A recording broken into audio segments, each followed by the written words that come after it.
After these things, Paul departed from Athens and came to Corinth, and found a certain Jew named Aquila, born in Pontus, lately come from Italy, with his wife Priscilla. Because that Claudius had commanded all Jews to depart from Rome, and came unto them. And because he was of the same craft, he abode with them and wrought, for by their occupation they were tent makers. And he reasoned in the synagogue every Sabbath, and persuaded the Jews and the Greeks. And when Silas and Timotheus were come from Macedonia, Paul was pressed in the Spirit, and testified to the Jews that Jesus was Christ. And when they opposed themselves and blasphemed, he shook his raiment, and said unto them, Your blood be upon your own heads. I am clean. From henceforth I will go unto the Gentiles. And he departed thence, and entered into a certain man's house, named Justus, one that worshipped God, whose house joined hard to the synagogue. And Crispus, the chief ruler of the synagogue, believed on the Lord with all his house. and many of the Corinthians hearing believed, and were baptized. Then spake the Lord to Paul in the night by a vision. Be not afraid, but speak, and hold not thy peace. For I am with thee, and no man shall set on thee to hurt thee. For I have much people in this city. And he continued there 1 year and 6 months, teaching the word of God among them. And when Gallio was the deputy of Achaia, the Jews made insurrection with one accord against Paul, And brought him to the judgment seat, saying, This fellow persuadeth men to worship God contrary to the law.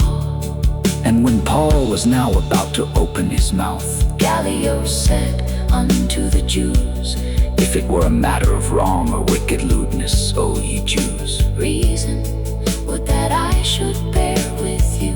but if it be a question of words and names and of your law, Look ye to it. for I will be no judge of such matters. And he drave them from the judgment seat.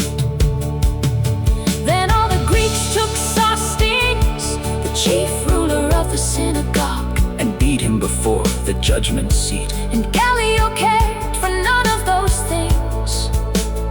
And Paul after this tarried there yet a good while, And then took his leave of the brethren, and sailed thence into Syria.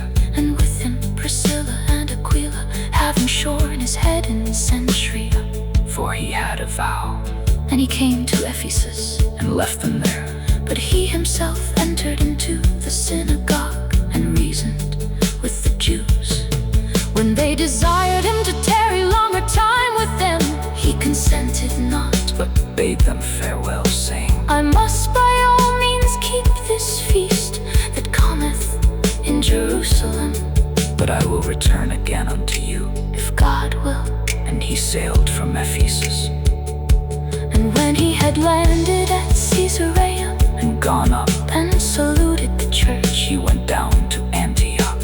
and after he had spent some time there, he departed, And went over all the country of Galatia and Phrygia, in order strengthening all the disciples. And a certain Jew named Apollos, Born at Alexandria, an eloquent man, and mighty in the scriptures, came to Ephesus. this man was instructed in the way of the Lord. And being fervent in the Spirit, He spake and taught diligently the things of the Lord. knowing only the baptism of John. And he began to speak boldly in the synagogue. Whom when Aquila and Priscilla had heard, They took him unto them, and expounded unto him the way of God more perfectly. and when he was disposed to pass into Achaia, The brethren wrote, exhorting the disciples to receive him, who, when he was come, helped them much which had believed through grace. For he mightily convinced the Jews, and that publicly, shewing by the scriptures that Jesus was Christ.